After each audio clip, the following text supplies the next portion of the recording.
Hello students. तो चलिए start करते हैं आज का वीडियो। कल तक हम लोग पढ़े थे कि आर्थ प्रेशर एनालिसिस का एक पार्ट देखे थे। आज हम लोग डिस्कस करेंगे आर्थ प्रेशर एनालिसिस का ही सेकेंड पार्ट। कल हम लोग देखे थे आर्थ प्रेशर कैसे एनालाइज किया जाता है दो कंडीशन का ऊपर।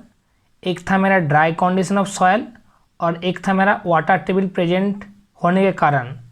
तो आज हम लोग देखेंगे कि जो भी सॉयल है वो जब कोई स्टैटिफाइड कंडीशन में या लेयर बाय लेयर प्रेजेंट रहता है तो एज पर लेयर होने के कारण सॉयल के अंदर कैसे अर्थ प्रेशर एनालाइज किया जाता है या अर्थ प्रेशर पड़ता है उसको ही हम लोग देखेंगे। तो आज का वीडियो स्टार्ट करने से पहले जो अभी तक सिविल इंजीनियरिंग एकेडमी चैनल को सब्सक्राइब नहीं किए हो जाकर सब्सक्राइब कर लो, क्योंकि यहाँ पर सिविल इंजीनियरिंग रिलेटेड बहुत सारा वीडियो आता रहता है। तो चलिए स्टार्ट करते हैं आज का वीडियो। तो आजकल हम लोग का नेक्स्ट पार्ट है सॉयल इन लेयर। तो जब सॉयल क्या होगा, 1 2 3 4 ऐसे करके कुछ लेयर के अंदर प्रेजेंट रहेगा, तब हम लोग कैसे उसको अर्थ प्रेशर काउंट कराएंगे हम लोग आज पढ़ेंगे। तो हम लोग जब बेसिक एक चीज़ देखते हैं कि मान लेते हैं कि एक रिटर्निंग वॉल है, यहाँ पर यह रिटर्निंग वॉल के इस साइड में 2 सॉयल लेयर है। तो एक सॉयल लेयर का हाइट है H1, एक सॉयल लेयर का हाइट है H2। और हम लोग क्या रैंकाइंस फार्मूला का अप्लाई कर रहे हैं। तो रैंकाइंस फार्मूला जब अप्लाई करेंगे तो वहाँ पर कोहेशन होगा 0, मतलब जो सॉयल लेंगे वहाँ पर कोई भी इंटरमोलिकुलर अट्रैक्शंस नहीं रहेगा, तो C का वैल्यू होगा 0। और ऐसा ही सेकंड लेयर में भी C का वैल्यू होगा 0। और जो यूनिट वेट होगा सॉयल का एक लेयर का रहेगा एक और अलग लेयर का रहेगा अलग। तो ऐसा हम लोग कोई दोनों लेयर ले लिए, उसके बाद हम लोग ये लेयर के अंदर कुछ पॉइंट डिफाइन कर लेंगे। तो यहाँ पर एक पॉइंट मान लेंगे, यहाँ पर एक पॉइंट मान लेंगे, नीचे एक पॉइंट मान लेंगे। तो वो पॉइंट के रेस्पेक्ट में हम लोग क्या करेंगे, अर्थ प्रेशर को एनालाइज करेंगे। तो हम लोग क्या जानते हैं, हॉरिजॉन्टल स्ट्रेस इक्वल्स टू क्या होता है, product of vertical stress into coefficient of earth pressure, जिसको हम लोग के से रिप्रेजेंट किए थे। तो हम लोग जब वर्टिकल स्ट्रेस को रिप्रेजेंट करेंगे या इफेक्टिव स्ट्रेस को हम लोग जब रिप्रेजेंट किए थे, तो इफेक्टिव स्ट्रेस कैसे पड़ेगा, जब हम लोग ऊपर में जब कोई लोड यहाँ पर नहीं पड़ रहा है तो सॉइल का जो सेल पॉइंट होगा उसके लिए ही वहाँ पर स्ट्रेस डिस्ट्रीब्यूशन होगा। तो स्ट्रेस कैसे डिस्ट्रीब्यूशन होगा, जब वर्टिकल स्ट्रेस हम लोग मतलब ऊपर का जो स्ट्रेस निकालेंगे तो इनिशियली वो 0 रहेगा, हम लोग कल डिस्कस किए थे। उसके बाद जितना हाइट बढ़ता हुआ जाएगा उतना ही उसका भी स्ट्रेस का भी वैल्यू बढ़ता हुआ जाएगा। ऐसा एक इनिशियल पॉइंट आएगा जहाँ पर स्ट्रेस का वैल्यू सबसे ज़्यादा होगा, जो मेरा last point of the height होगा वो चीज़ का। तो ये जो हाइट यहाँ से 0 स्टार्ट हुआ है तो यहाँ से टोटल हाइट है H1। तो जब तक H1 हाइट वो अचीव कर लेगा वो सॉयल, तो वहाँ पर ही क्या होगा, उसका सेल पॉइंट सबसे ज़्यादा मिलेगा, क्योंकि हम लोग cell point gamma into H1 करेंगे तो उसका वेट मिल जाएगा, जो यूनिट वेट और इंटू हाइट करेंगे तो उसका सेल पॉइंट मिल जाएगा। तो सेल पॉइंट हो जाएगा कितना, यहाँ पर हो जाएगा वर्टिकल के कारण इस पॉइंट के अंदर हो जाएगा इतना, सिग्मा 1 गामा 1 इंटू H1 हो जाएगा। इसके बाद देखो, जब हम लोग क्या बोले थे, एज ए सरचार्ज लोड पड़ता है, मतलब कि कोई सॉइल के ऊपर जब एक्सटर्नल लोड ऊपर से पड़ता है तब उसको हम लोग बोलते हैं सरचार्ज। तो ये सेकेंड लेयर के ऊपर जो ऊपर वाला हिस्सा का सॉइल है ये तो एज ए सरचार्ज पड़ेगा, क्योंकि ऊपर में जो लोड पड़ रहा है वो सॉइल के सेल पॉइंट के लग रहा है। तो ऊपर से जो सेल पॉइंट पड़ रहा है वही सेकेंड वाला लेयर के ऊपर सरचार्ज लोड लगेगा। तो सरचार्ज होने के कारण कितना होता है, हम लोग बोले थे सरचार्ज होने के कारण जो लोड इंटेंसिटी होता है वही हमारा नीचे आता है जितना डेप्थ के अंदर सॉइल रहता है। तो H2 डेप्थ के अंदर सॉइल है और इंटेंसिटी क्या है, इंटेंसिटी होता है मेरा जो लोड इंटेंसिटी होता है गामा 1 H1, जो पहले था वही रह जाएगा। तो गामा 1 H1 हुआ कितना डेप्थ में, H2 डेप्थ में। इसके बाद सेकेंड पॉइंट हम देखेंगे कि जो भी मेरा सेकेंड लेयर का सॉइल है इसके लिए भी तो सेल पॉइंट लगेगा। तो इसके कारण क्या होगा, इनिशियली इसका सेल पॉइंट होगा 0 ये लेयर के अंदर। इसके बाद जब ये लेयर के अंदर वेट बढ़ता हुआ जाएगा, हाइट बढ़ता हुआ जाएगा, तब इसका भी क्या होता है, प्रेस इंटेंसिटी ऑफ स्ट्रेस बढ़ता हुआ जाएगा। तो ऐसे करके हम लोग जब यहाँ पर आएंगे, जब H2 हाइट कवर कर लेंगे तो देखेंगे कि यहाँ पर उसका जो इफेक्टिव स्ट्रेस आया है वो है गामा 2 इंटू H2, ठीक है। तो इसको हम लोग वर्टिकल स्ट्रेस बोले। और हॉरिजॉन्टल स्ट्रेस जब रिप्रेजेंट कर देते तो हॉरिजॉन्टल स्ट्रेस क्या होता था, product of vertical stress into हम लोगों का क्या था, कोफिशिएंट ऑफ अर्थ प्रेशर। तो जो भी मेरा वर्टिकल स्ट्रेस था उसके अंदर हम लोग क्या करेंगे, उसके अंदर देखो, उसके अंदर हम लोग क्या करेंगे, कोफिशिएंट ऑफ पाथ प्रेशर को ऐड कर देंगे। तो मेरा फर्स्ट लेयर के अंदर कोफिशिएंट ऑफ पाथ प्रेशर मान लो K1 है, तो यहाँ पर मान लेते हैं coefficient of path pressure K1 कुछ वैल्यू दिया हुआ है, और सेकेंड लेयर के अंदर coefficient of path pressure K2 दिया हुआ है। तो जो भी वैल्यू होगा उसके ऊपर हम लोग K1 ऐड करा देंगे, तो जो हम लोग का वैल्यू आएगा वही मेरा हॉरिजॉन्टल स्ट्रेस का वैल्यू निकल के आएगा। सिमिलरली ये जो वैल्यू होगा इसको भी हम लोग लेयर सेकंड में आ रहा है, तो लेयर सेकंड के होने के कारण K2 इंटू जो पहले वाला इंटेंसिटी था उसको करेंगे, तो वहाँ पर से इसका इंटेंसिटी मिल जाएगा, टोटल हॉरिजॉन्टल स्ट्रेस मिल जाएगा। सिमिलरली यहाँ पर भी K2 इंटू जो मेरा गामा स्ट्रेस था उसको ऐड करेंगे, तो हम लोग हमारा यहाँ से हॉरिजॉन्टल स्ट्रेस निकल के आएगा। अभी दो कंडीशन और दो डायग्राम हमको दिखाई दे रहा है। देखो यहाँ पर दो डायग्राम है, एक डायग्राम के अंदर देखते हैं, मान लेते हैं ABCDE और F, ये कुछ पॉइंट है। अब देखते हैं यहाँ पर सेम डायग्राम के कारण या सेम सॉइल के कारण क्या होगा, सेम सॉइल के कारण कुछ कंडीशन पकड़ के हम लोग को मानना पड़ेगा। तो सेम ये इस टाइप का सॉइल होने के कारण यहाँ पर डायग्राम का जो इस वाला पोर्शन है थोड़ा बाहर आया है और ये वाला पोर्शन थोड़ा अंदर चला गया है। तो ये कैसे आता है और कैसे हम लोग इसको एनालाइज करते हैं हम देखते हैं। तो जब भी क्या होता है, जब भी कोफिशिएंट ऑफ पाथ प्रेशर जो फास्ट वाला सॉइल का लेयर हमको दिया हुआ है, जो फास्ट वाला सॉइल का लेयर है, जब कोफिशिएंट ऑफ पाथ प्रेशर या K हम लोग बोल ले या K1 मान ले, जो भी है, जब कोफिशिएंट ऑफ पाथ प्रेशर का वैल्यू ज़्यादा होगा सेकेंड लेयर से, और क्या होगा, फाई मतलब क्या होता है, इंटरनल फ्रिक्शन होता है। तो इंटरनल फ्रिक्शन का वैल्यू जब सेकेंड लेयर में ज़्यादा रहेगा और फास्ट लेयर में कम मिलेगा, तब क्या होगा, तब हमारा इस टाइप का डायग्राम आएगा। कैसे आएगा हम लोग रिप्रेजेंट करेंगे मैथमेटिकली, हम लोग उसको देखेंगे। और क्या होगा, जब मेरा कोफिशिएंट ऑफ पाथ प्रेशर का वैल्यू मेरा सेकेंड लेयर में ज़्यादा होगा और फर्स्ट लेयर के रिस्पेक्ट में, और क्या होगा, इंटरनल फ्रिक्शन का वैल्यू फर्स्ट हम लोग का एंगल ज़्यादा मिलेगा सेकेंड एंगल में, तब हमका ये जो डायग्राम है इस टाइप का दिखने को मिलेगा। अभी इसी चीज़ को हम लोग न्यूमेरिकल इसी समझते हैं, तो न्यूमेरिकल का हम लोग कर देंगे। तो चलिए देखते हैं न्यूमेरिकल को। तो एक रिटर्निंग वॉल दिया गया है, रिटर्निंग वॉल का हाइट है 2 मीटर 2 मीटर, और वहाँ पर क्या है, दो टाइप का सॉइल है, एक सॉइल 1 सॉइल 2, जिसका यूनिट वेट दिया हुआ है इतना, कोफिशिएंट का वैल्यू दिया है 0, क्योंकि हम लोग ये जो सॉइल यूज़ कर रहे हैं वो क्या है, रैंकाइंस फार्मूला के ऊपर यूज़ कर रहे हैं। तो रैंकाइंस फार्मूला के अंदर जो सॉइल का आर्थ प्रेशर होता है उसका कोहेशन 0 पकड़ते हैं, और फाई 30 है, यहाँ पर यूनिट वेट दिया है 20, फाई का वैल्यू है 40। तो यहाँ पर से डायरेक्टली हमको दिखाई दे रहा है कि जो फाई का वैल्यू है सेकेंड लेयर में ज़्यादा है फाई 1 से। तो ये जो कंडीशन है, ये कंडीशन कौन सा कंडीशन को मैच करता है, इस कंडीशन को मैच करता है, क्योंकि यहाँ पर फाई 2 ज़्यादा होता है फाई 1 से, और डायग्राम कुछ इस टाइप का आएगा। तो इसके हिसाब से हमको जो कोफिशिएंट ऑफ पाथ प्रेशर है वो ज़्यादा होगा मेरा लेयर 1 में रेस्पेक्ट टू लेयर 2। तो चेक करते हैं, देखिए। तो चेक करने के बाद हम लोग देखते हैं कि ये एक्टिव पाथ प्रेशर के लिए हमको निकालने के लिए बोला गया है। तो एक्टिव प्रेशर का फॉर्मूला क्या होता है, 1 minus sine theta by 1 plus sine theta. तो थीटा का फाई का वैल्यू यहाँ पर पुट करेंगे तो हमको आएगा कितना, 0.33 आएगा।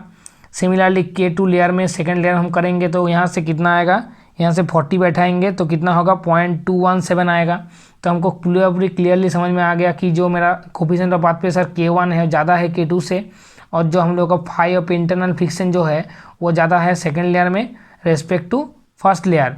तो हम लोग टोटल प्रेशर को हम निकाल सकते हैं। टोटल प्रेशर कैसे निकालेंगे, तो टोटल प्रेशर क्या होता है, टोटल प्रेशर होता है हम लोग का हाफ क्यों हम लोग माने थे, हम लोग क्या बोले थे, ये जो डेप्थ है, ये डेप्थ के अंदर ये लीनियरली वेरी करता है। जब इनिशियली 0 होता है उसके बाद जितना हाइट बढ़ता है वो लीनियरली वेरी करते जाता है, कितना डेप्थ तक, K1 जो कोफिशिएंट होगा फर्स्ट लेयर के अंदर, इनटू जो इंटेंसिटी है लोड का, तो कितना है हम लोग का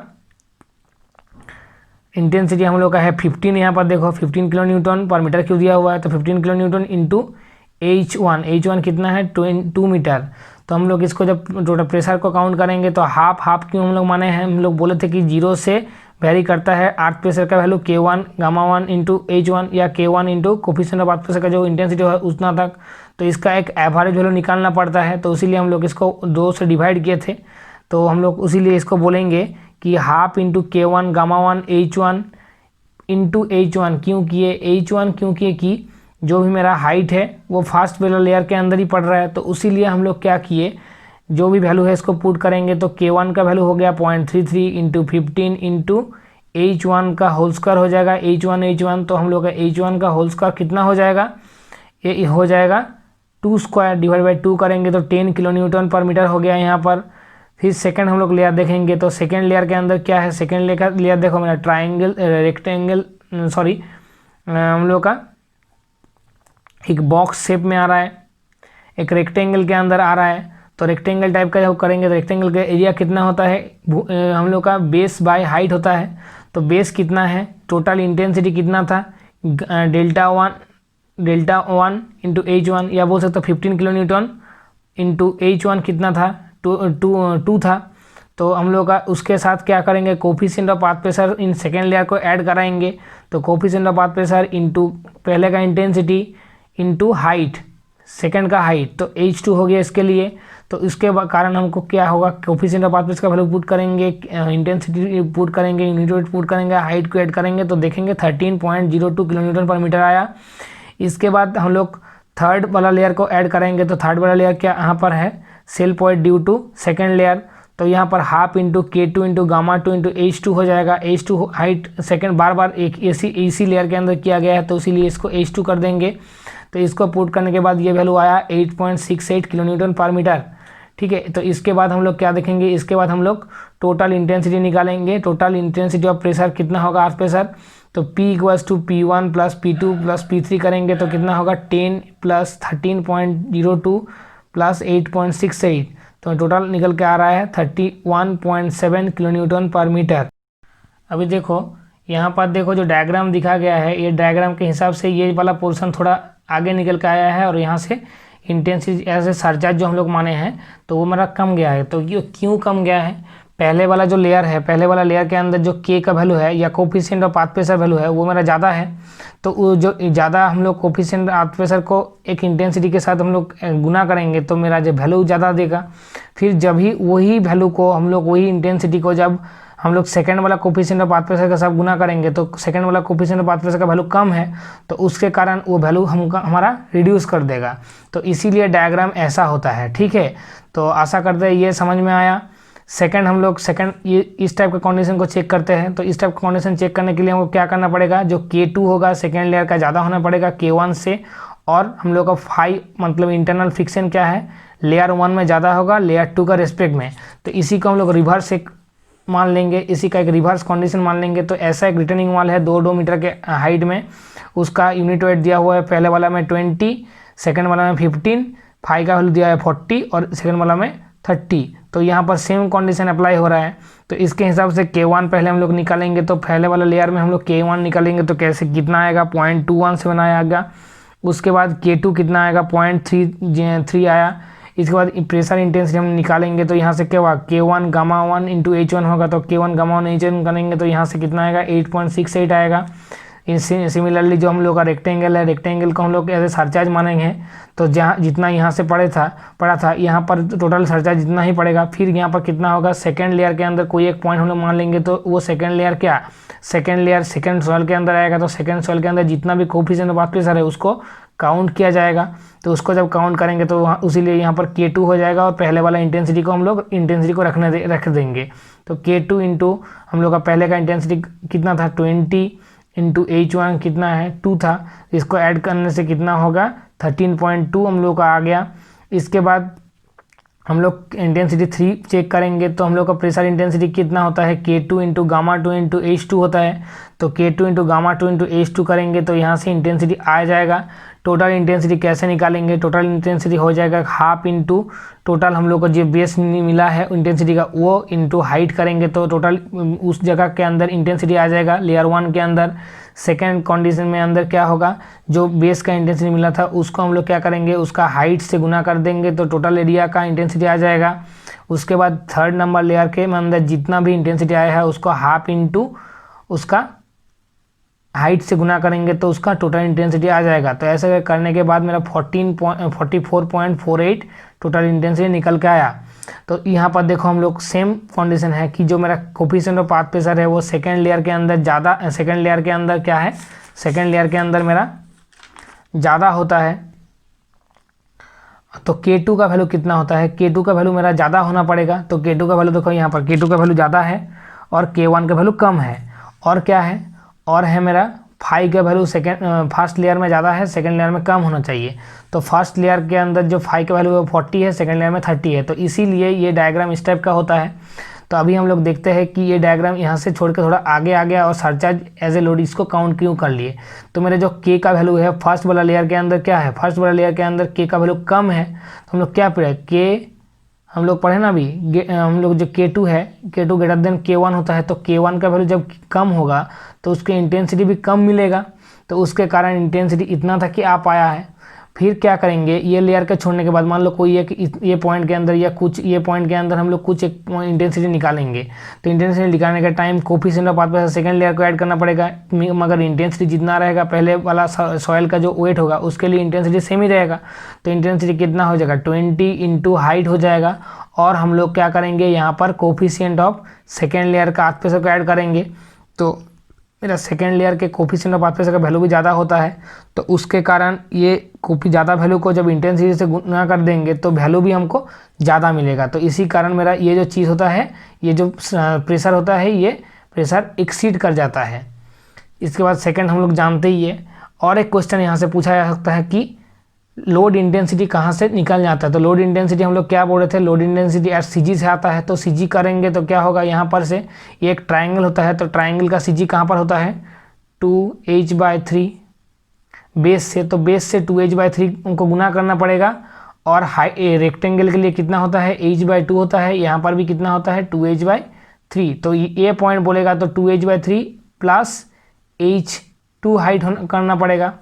फिर यहाँ पर हाइट होगा तो जो जितना हाइट है इसको 2 से डिवाइड करना पड़ेगा और यहाँ से 2h/3 करना पड़ेगा। फिर जो भी इंटेंसिटी यहाँ पर दिया गया है इसको, ये जो 8.68 आया है इसको 2h/3 से डिवाइड करना पड़ेगा।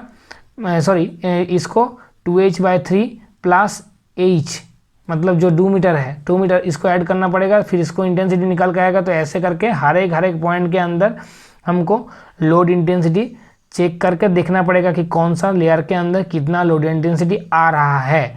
तो आशा करते हैं आज का वीडियो सभी को अच्छा लगा। वीडियो अच्छा लगा तो लाइक, शेयर और सब्सक्राइब कीजिए और जुड़े रहिए सिविल इंजीनियरिंग एकेडमी चैनल के ऊपर। और वीडियो को पूरा देखिए और बहुत ज़्यादा शेयर कीजिए, क्योंकि ये सिविल इंजीनियरिंग जो एकेडमी चैनल है ये बहुत ज़्यादा कंटेंट प्रोवाइड करता है सिविल इंजीनियरिंग स्टूडेंट के लिए।